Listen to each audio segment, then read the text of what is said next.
Yo, what's going on, guys? And of course, we got to talk about the trade that just happened. And if you guys have been following the channel, I have joked around ever since they won the NBA championship that, hey, you should trade Michael Porter Jr. for Cameron Johnson, because Cameron Johnson can do everything Michael Porter Jr. can do for a fraction of the cost, not fraction, but for 2/3 of the cost or a third of the cost, and might honestly be a better player.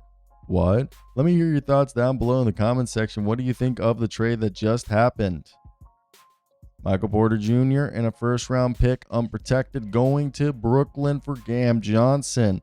Cam Johnson, by the way, this past year averaged just under 19 points in 57 games. I know the past 2 years he's played 57 and 58 games, but shot almost 48% from the field, 39% this year from three, and the year before. 3.5 assists, 4 rebounds.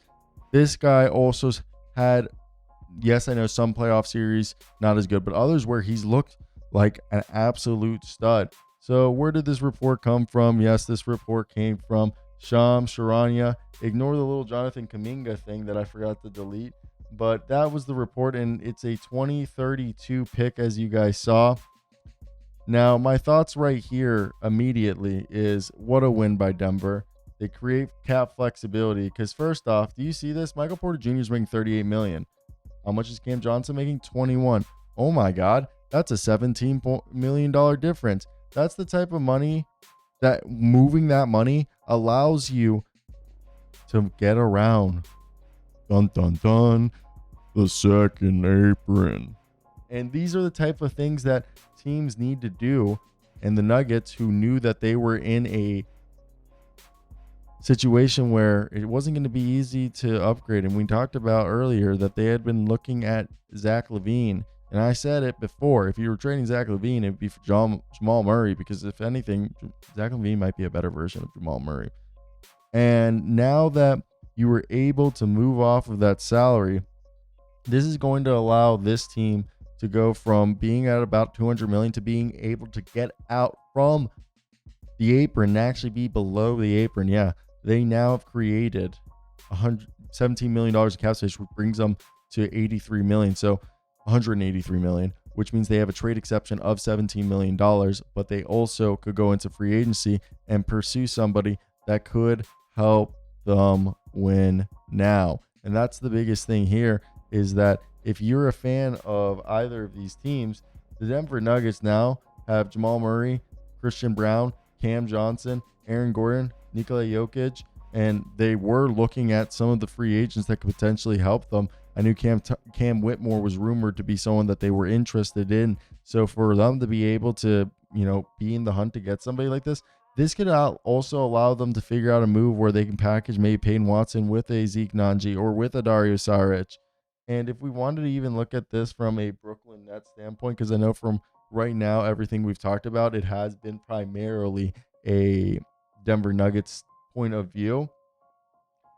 You have Michael Porter Jr. now, who's your best player. Michael Porter Jr. has never had an opportunity to be the front man, which will allow you to rebuild his value, or maybe you just flip him before the season even starts.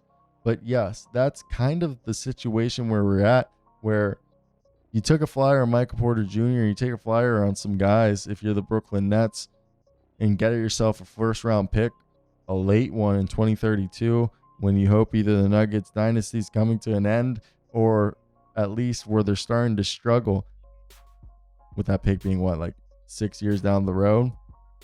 So, yeah, I think it's a win-win where you got off of Cam Johnson. You weren't going to pay his extension. He wasn't going to be here around. The longer you kept him, his value went down. You get Michael Porter Jr., you could flip or rebuild his value and then flip.